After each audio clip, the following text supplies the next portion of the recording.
Chapter 88। अब आगे दीपक जी बताना शुरू किए। हम तीन यार की यारी बहुत भारी पड़ती है। हम तीनों की दोस्ती बहुत गहरी थी। कॉलेज में अगर किसी का नाम आता तो सब पर परितोष दीपक और नीलेश। हम तीनों की शादी भी हमने अपने पसंद की लड़कियों से की है। परितोष ने रिधिमा शेखावत से शादी की, राजस्थान की राजकुमारी थी। दीपक ने अपने प्यार ज्योति से, नीता से की, परितोष की बहन। हमारा कॉलेज कंप्लीट हुआ, हमने बिजनेस ज्वाइन कर लिया। हमारी जिंदगी में सब अच्छा चल रहा था। खुशियां दुगनी तब हो जा गई जब हमें ये पता चला ज्योति प्रेग्नेंट है। कुछ दिन बाद उसने एक लड़के को जन्म दिया जिसका नाम परितोष ने बड़े प्यार से इसका नाम अभय रखा। उसी टाइम रिधिमा की भी प्रेगनेंसी चल रही थी। उसने ऋत्विक का जन्म दिया। सब बहुत खुश थे। कुछ दिन बाद हमारी जिंदगी में सक्षम आया। सब अच्छा चल रहा था, बिजनेस में नाम भी हो रहा था, बच्चे बड़े हो रहे थे। 5 साल हंसी खुशी से गुजर गए, पता ही नहीं चला। अभय के बर्थडे पार्टी थी। उस दिन हम दोस्त मिलकर पार्टी कर रहे थे। उस दिन परितोष ने एक खबर सुनाई कि उसके घर फिर से कलकारियों गुजरने वाली है। रिधिमा प्रेग्नेंट है। जब ठीक था, रिधिमा की प्रेगनेंसी में कुछ दिक्कतें आ रही थी, जिसे देख डॉक्टर ने उसे बच्चा अवॉइड करने को दिया, पर रिधिमा ने किसी की नहीं सुनी। वो बच्चा जन्म देना चाहती थी। बड़ी मुश्किल से उसने एक बेटी को जन्म दिया। माँ बच्चा दोनों ठीक थे। डॉक्टर बच्चे को बाहर निकाल कर आए। उस टाइम उस छोटी सी नन्ही सी बच्ची को देख हम सब बहुत खुश हो रहे थे। घर पर लक्ष्मी आई थी, पूरे राजस्थान की राजकुमारी। पूरा राजस्थान जगमगाया था। फ्लैशबैक। देखो बेटा, ये बहुत छोटी है, आप इसे अभी नहीं ले सकती, ज्योति जी ने छोटे से अभय से कहा, जो छोटी सी बच्ची को लेने की जिद कर रहा था। नहीं माँ, मुझे ये छोटी बच्ची चाहिए। देखो ये मुझे कैसे देख रही है। छोटे से अभय ने ज्योति जी की गोद बच्ची को देख कहा, नहीं बेटा, वो बच्ची है। अभी ज्योति ने कहा, नहीं मुझे दो उसे। अभय जिद करने लगा। अभय क्या जिद कर रहे हो, अम्मा बोल रही है। नहीं तो सुन, क्यों नहीं लेते, दीपक जी ने अभय को डांटते हुए कहा। छोटा सा अभय अपने बाप से बहुत डरता था। दीपक जी उसके जिद करने से डांट देते थे, जिससे वो जाकर ज्योति जी के पीछे छुप गया। अरे क्यों डांट रहे हो उसे, परितोष ने अभय को अपने गोद में ले कहा।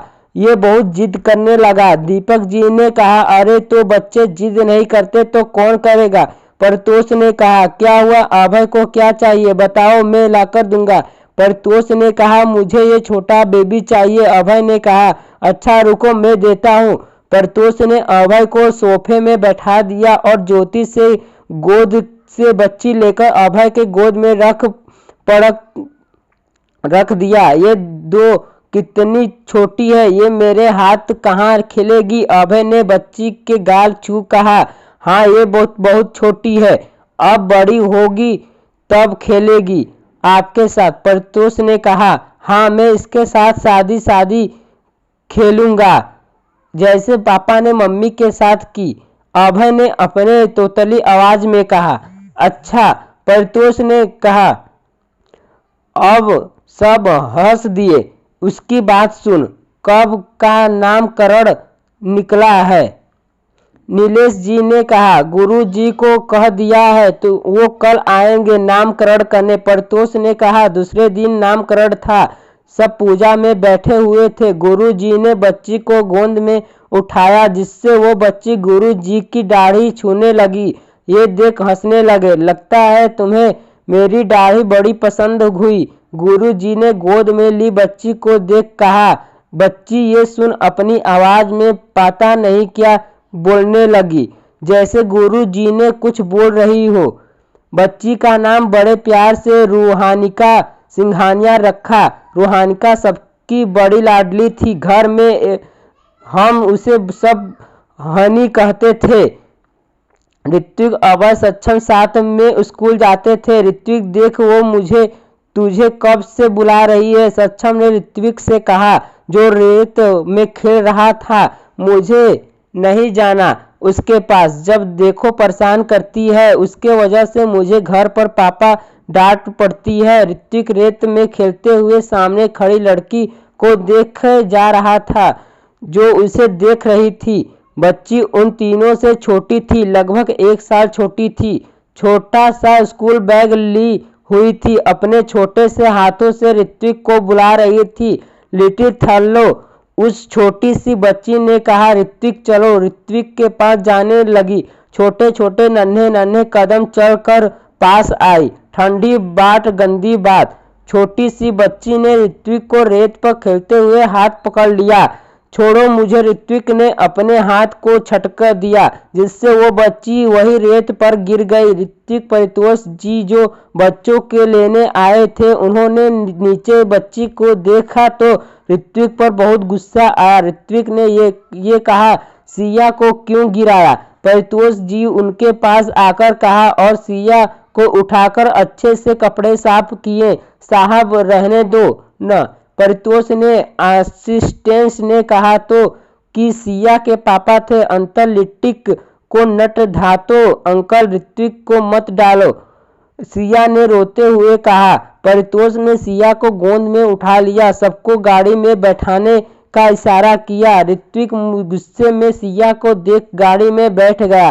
थोड़ी देर में उनकी गाड़ी सिंघानिया हवेली पहुंची। सारे बच्चे भागते हुए अंदर चले गए। आज ज्योति और नीता से रिद्धिमा और हनी से मिलने आई थी। अभय सीधा जाकर हनी के बाजू में बैठ गया। हनी को अब 3 साल की हो गई थी।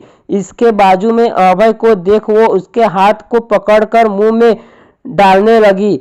नहीं, ये गंदा है, मैं अभी स्कूल में आया हूँ न। अभय ने अपना हाथ हनी से छुड़ा कहा, जब पता है तुम्हें वो ऐसा करती है तो हाथ धो कर बैठना चाहिए न तुम्हें। गेट से आते हुए दीपक जी बोले। अभय उनकी बात सुनकर हनी से दूर हो गया। क्यों डांटता रहता है उसको? नीलेश जी ने कहा। सिया इधर जाओ। नीता जी ने सिया को अपने पास बुलाया। क्या हुआ आपको, आप रो क्यों रही हो? नीता जी ने कहा। अंतर ने लिटिक को डांटा, अंकल ने ऋतिक को डांटा। रिया ने बड़ी मासूमियत से कहा, अच्छा उसे डांटा तो तुम रोने लगी। भाभी आपको तो बहू मिल गई, ढूंढने की जरूरत नहीं। नीता जी ने हंसते हुए कहा। सब हंसने लगे। हाँ, मैं अपनी सिया को अपनी बहू बनाऊंगी, खुद अपने हाथों से उसे सजाऊंगी। रिद्धिमा जी ने सिया से कहा। हाँ, लिटिक को वही में, हाँ ऋत्विक को बहू में, सिया ने तोतली आवाज में कहा। नहीं नहीं, मैं इसे अपनी बहू कभी नहीं बनाएंगे, मुझे ये नहीं पसंद, ऋत्विक ने चिल्लाकर कहा और भागकर रूम में भाग गया। सिया उसे जाता देख रोने जैसी शक्ल बना ली। सिया चले घर। तरुण असिस्टेंट आते हुए बोला, पापा लिटिक। सिया बड़ी मासूमियत से कहा, बेटा वो रूम में चले गए, हम घर पर चले अपने। तरुण ने कहा। सिया को गोद में उठा लिया। तरुण कितनी बार कहा है सिया और तुम यही शिफ्ट हो जाओ, तुम वहाँ कैसे मैनेज करती होगे अकेले? रिद्धिमा ने कहा। भाभी हो जाता है सब, तरुण ने कहा। सिया की माँ उसे जन्म देते ही गुजर गई थी। तरुण उसे अकेले पल रहा था। सुबह उठा, स्कूल के लिए टिफिन बनाता, रेडी करता, खुद रेडी होता, फिर उसे स्कूल छोड़ता लाता, थोड़ी देर सिंघानिया बीला में छोड़ देता, काम खत्म होते ले आता, वो चला गया। कितना बुरा लगता है, इतनी सी बच्ची सी उसकी माँ छीन ली। ज्योति जी ने कहा। हाँ, भगवान भी पता नहीं क्या सोचता है। नीता जी ने कहा। अच्छा हम निकलते हैं। दीपक जी ने कहा, खाना खा कर जा। परितोष ने कहा, नहीं यार, थोड़ा बिजनेस मीटिंग में जाना है, उन्हें घर पर छोड़कर चला आऊँगा। दीपक जी ने कहा। हाँ, हम भी निकलते हैं। नीलेश जी ने कहा। चारों अपने बच्चों को लेकर घर चले गए। हाल में हनी अपने किचन सेट में खेल रही थी। उसके बाजू में जबरदस्त ऋत्विक बैठा हुआ था। हनी ने जबरदस्ती बैठाया था, रोककर उसे रोता देख ऋत्विक को अच्छा नहीं लगता। वो उसके साथ बैठ गया। भाई मैंने खाना बनाया, हनी ने कहा। ऋत्विक के सामने खाली प्लेट छोटी सी लाकर रख दी। ऋत्विक कभी प्लेट को देखता, कभी अपने सोफे में बैठे मम्मी पापा को। बताओ भाई कैसा बना है? परितोष हंसते हुए बोला। नो पप्पी नो स्माइल, हनी ने अपनी छोटी सी उंगली दिखा कहा। परितोष जी चुप हो गए। ऋत्विक ने छोटी सी प्लेट उठाई और मुंह पर डालने का नाटक कर कहा, अच्छी नहीं है। हनी का मुंह बन गया। जब मैं बड़ी हो जाऊंगी न तब अच्छा खाना बनाऊंगी। ऋत्विक ने हाँ में सिर हिला दिया। हनी ने गुस्से में ऋत्विक के बालों को पकड़कर खींचकर भाग गई। ऋत्विक की भाग गया। उसे पकड़ने के लिए पूरे घर में छोटी सी हनी की पायल की आवाज गूंज रही थी। धीरे धीरे अब रूही बड़ी हो रही थी। आज वो 5 साल की हो गई थी। स्कूल जाती, बड़ी समझदार थी। वो सबकी बात मानती, बड़ी शरारती, सबको परेशान करती थी। ऋत्विक, अभय और सक्षम अब 10 साल के हो गए। सिया 9 साल की, रूही 5 साल की। सिया हमेशा ऋत्विक के साथ खेलने को होती, पर ऋत्विक उसे दूर कर देता क्योंकि उसे लगता उसके वजह से परितोष उसे डांटता। वो हमेशा गुस्सा करता सिया पर। परितोष जब गुस्सा करता, सिया हमेशा उसे बचा लेती, पर ऋत्विक उसे कभी अपने साथ बात नहीं करता। एक दिन अभय, जिद मत करो, दीपक की अभय को डांटते हुए बोले। मुझे नहीं जाना चाहिए, अभय दीपक जी से बोला। क्या हो रहा है भाई? नीलेश जी और परितोष अंदर आए। उनके साथ ऋत्विक, सक्षम और नीता, रिधिमा जी भी गए। देखना, इसे पार्क जाना है। पार्क जाने की जिद कर रहा है, दीपक जी ने कहा। तो ले जाना, मन है तो उसका, परितोष ने कहा। पर हम सब तो रिधिमा भाभी के मायके जा रहे हैं ना, दीपक जी ने कहा। अरे ठीक है, बच्चे की बात मान लो, ले जाओ उसे, हम चले जाएंगे, रिधिमा ने कहा। रिधिमा ने के भाई को बेटा हुआ था, सब वहां जा रहे थे। ठीक है, सबसे कहना हम या बाद में आएंगे, दीपक जी ने कहा। मम्मा मुझे भी जाना है अभय के साथ, ऋत्विक ने कहा। लो एक और तैयार हो गया, रिधिमा ने कहा। आगे पढ़ने के लिए पढ़ते रहिए मेरी स्टोरी माफिया किंग की क्वीन। कमेंट करिए, लाइक करिए, रिव्यू दीजिए। Chapter 87 flashback 2। इस एपिसोड को समझने के लिए पिछले एपिसोड को जरूर पढ़े। अब तक आपने पढ़ा। अम्मा मुझे भी जाना है अभय के साथ, ऋत्विक ने कहा। लो एक और तैयार हो गया, रिधिमा ने कहा। अब आगे। हाँ आजा, हम चलते हैं, कल मम्मा पापा आ जाएंगे, दीपक जी ने ऋत्विक को भी ले लिया। सारे गाड़ी में बैठकर राजस्थान निकल गए, रिधिमा के मायके। दूसरे साइड अभय, ऋत्विक, दीपक जी, ज्योति जी, दादा दादी जी नए खुले एम्यूजमेंट पार्क निकल गए। लोगों को क्या पता कि ये ट्रिप उनकी लास्ट ट्रिप होगी। एक गाड़ी में रिधिमा, परितोष, हनी, सिया बैठे थे। आगे तरुण और ड्राइवर। दूसरी गाड़ी में सक्षम, नीता और नीलेश जी बैठे थे।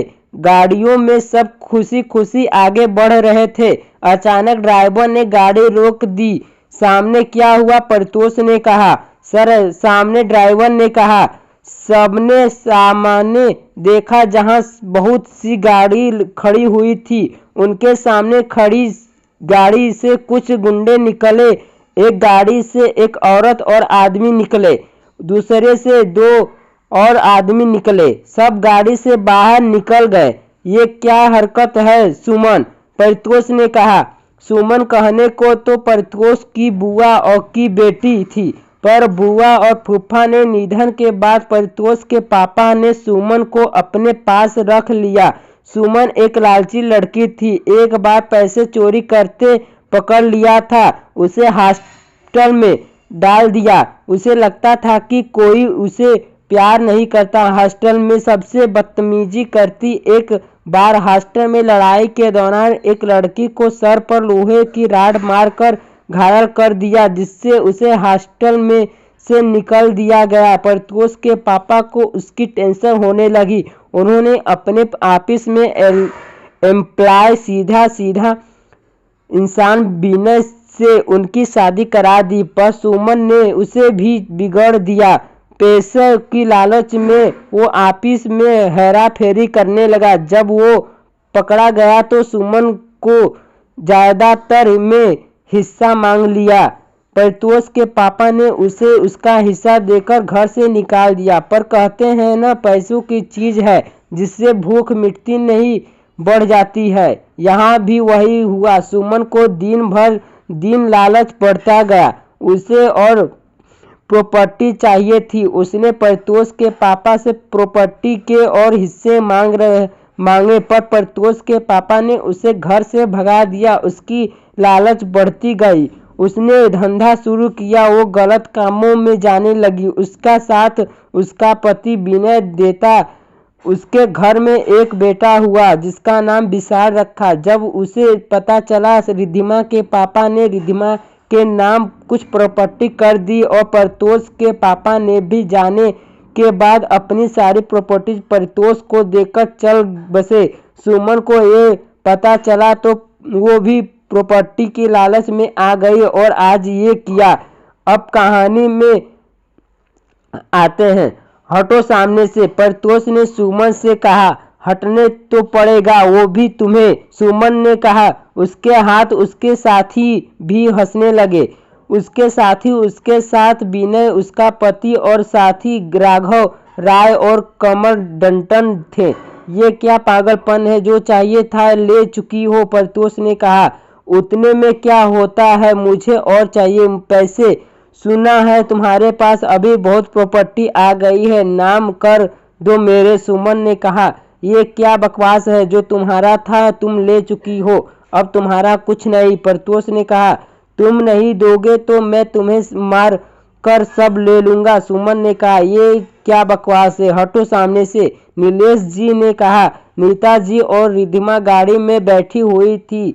सुमन ने अपनी गन निकाल कर प्रत्युष पर तान दी, जिसे देख रिद्धिमा डर गई। वो गाड़ी से बाहर आ गई। नीता को बच्चों को संभालने को कहा और बाहर आने से मना कर दिया।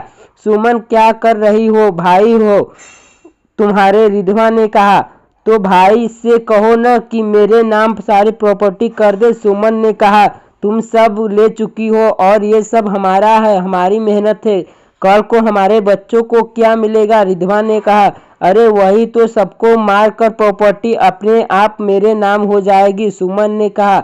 चल पहले तुम्हें मर देती हूँ, सुमन ने रिद्धिमा पर गन तान दी। नहीं, प्रत्युष जल्दी से उसके सामने आ गया। बहुत प्यार करते हो बीबी से, पहले तुम्हें ही मार देते हैं, राघव ने कहा। क्यों न प्यार करे हैं भी तो, कितनी सुंदर, कमल ने कहा। ए औकात में रहकर बात कर, प्रत्युष ने गुस्से में कहा। औकात तो अब तुम्हारी दिखाएंगे, कमल ने कहा। अपने आदमियों से सबको पकड़ने का इशारा किया। नीता भी गाड़ी के अंदर बच्चे को अच्छे से पकड़ कर रखा था, क्योंकि वो दोनों डर गए थे।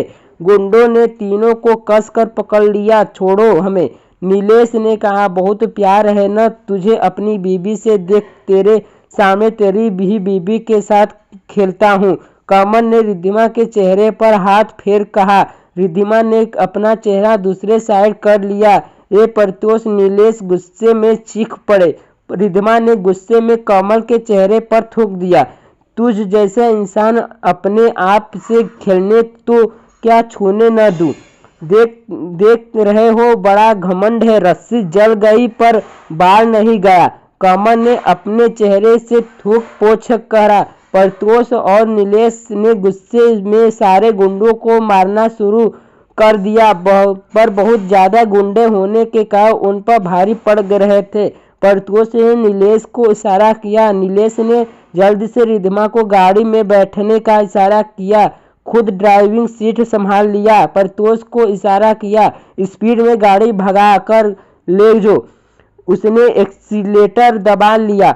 प्रतोष के पास आकर उसे बैठने को कहा। प्रतोष जो गुंडों से लड़ रहा था वो जल्द से गाड़ी में बैठने लगा, पर सुमन ने ये देख लिया। उसने अपनी गन से प्रतोष के पैर पर शूट कर दिया, जिससे प्रतोष गाड़ी से घसीटने लगा। तीनों ये देख घबरा गए। गाड़ी नहीं रुकना, स्पीड से चलाते रहो। प्रतोष ने गाड़ी को अच्छे से पकड़ घसीटते हुए कहा, आप ऊपर आना की कोशिश करो। रिद्धिमा ने हाथ आगे कर कहा, पर उसका हाथ पहुंच ही नहीं पाया। प्रतोष कैसे भी करके ऊपर आया। दीपक को कॉल करो, पुलिस को कॉल करो, प्रतोष ने दर्द में कहा। रिद्धिमा और नीता सबको कॉल करने लगी। दीपक को कॉल कर रहे थे पर फोन ही नहीं उठा रहा था। दीपक भैया फोन उठा रहे हैं, बार बार फोन काट रहे हैं। नीता ने कहा, करते रहो उसको कॉल, हमें अभी मदद चाहिए। प्रतोष ने कहा, पुलिस को कॉल कर दिया, वो आती होगी। नीता ने कहा, ये दीपक बार बार फोन क्यों काट रहा है। नीलेश ने कहा, पापा आपको दर्द हो रहा है। छोटी सी हनी ने कहा, नहीं बेटा, पापा बहुत स्ट्रांग है। प्रतोष ने कहा, नीता रिद्धि बच्चों को अच्छे से पकड़ो, वो लोग हमारे पीछे आ रहे हैं। नीलेश ने कहा, बच्चों को अच्छे से पकड़ो। नीलेश गाड़ी इस रोड के मोड़ पर ले जाओ। रिद्धि नीता बच्चों को लेकर गाड़ी से कूद जाओ। प्रतोष ने कहा, नहीं हम छोड़कर नहीं जाएंगे।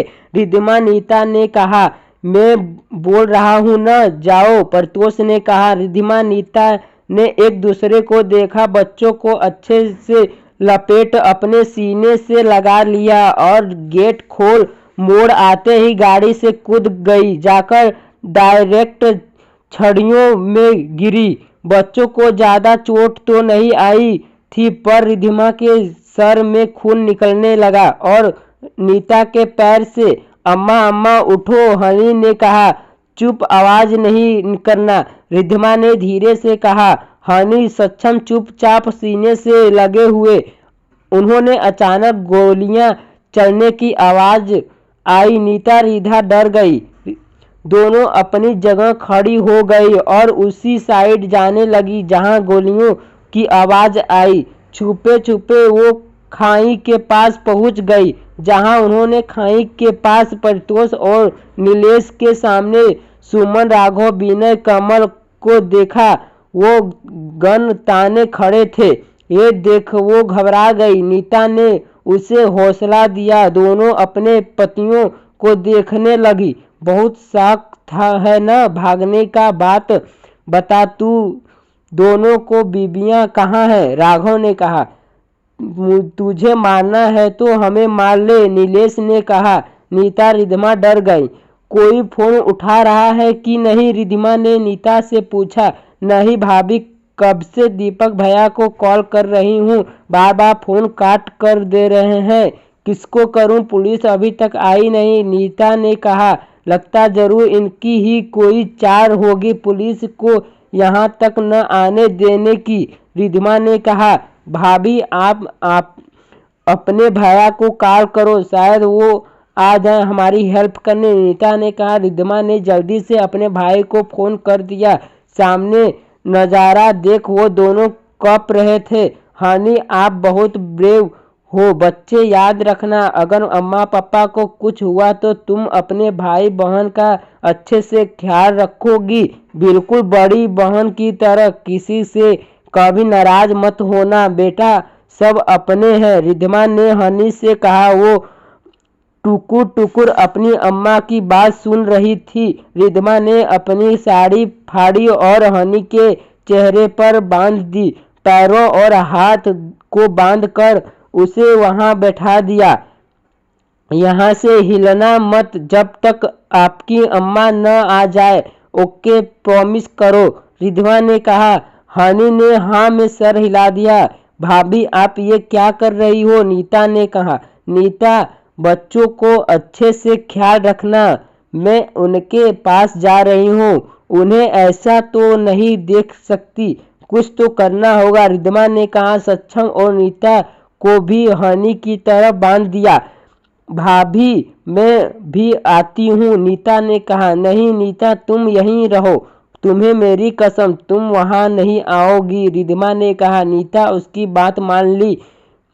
कहाँ है उनकी बीवी, बच्चे ढूंढो, सुमन ने कहा। रिद्धिमा ने तीनों को अच्छे से छुपाया और खुद निकल गई। थोड़ा किनारे जाकर वो निकल उन सबके सामने आ गई।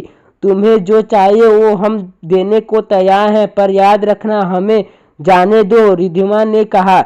नहीं मेरी प्यारी भाभी, अभी नहीं, सब आप सबको मार लूंगी, सुमन ने कहा। किसी को कॉल किया, परितोष ने धीरे से कहा। किसी का कान नहीं लगा भैया, भैया को कॉल किया, वो आते होंगे, रिद्धिमा ने कहा। तुम इधर क्यों आई, परितोष ने रिद्धिमा को डांट कर कहा।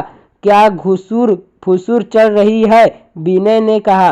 तीनों उसके साइड देखने लगे। तुझे जो करना है तू कर ले, नीलेश ने कहा। चल पहले तुझसे शुरू करते हैं, सुमन ने नीलेश के हाथों पर गोली चला दी। सब डर गए। रुको, तुम्हें जो करना ही हमारे साथ करो, इनका कोई कसूर नहीं, इन्हें जाने दो, रिद्धिमा ने कहा। ठीक है जाने देते हैं, सुमन ने कहा। अपने गुंडों को इशारा किया, वो नीलेश को पकड़ लिया। क्या कर रहे हो, छोड़ो उन्हें, रिद्धिमा परितोष चिल्ला उठे। छोड़ रहे हैं, कमल ने कहा। गुंडे नीलेश को खाई में धक्का दे दिया, नीलेश जाकर खाई में गिर गया। आह की जोर से चीख गूंज उठी। सब ये देखकर डर गए। नीता, हनी, सक्षम ये देखा तो तीनों ने अपने मुंह पर हाथ रख लिया। नीता की बुरी हालत हो रही थी। अपने पति को खाई में गिरते देख वो जाना चाहती थी, पर कैसे जाती। बच्चे, अगर कल को कुछ होता है तो वो बच्चे संभाल सकती है। सुमन रिद्धिमा को गोली मारने को हुई। अच्छा पहले एक बात बता देती हूँ, तुम्हारे जो भाई भाभी आ रहे थे न, उनकी एक कार एक्सीडेंट में मौत हो गई, कमल ने कहा। जिसे सुन सब चौंक गए। रिद्धिमा तो रोने लगी। आगे पढ़ने के लिए पढ़ते रहिए मेरा स्टोरी माफिया किंग की क्वीन। कमेंट करिए, लाइक करिए, रिव्यू दीजिए।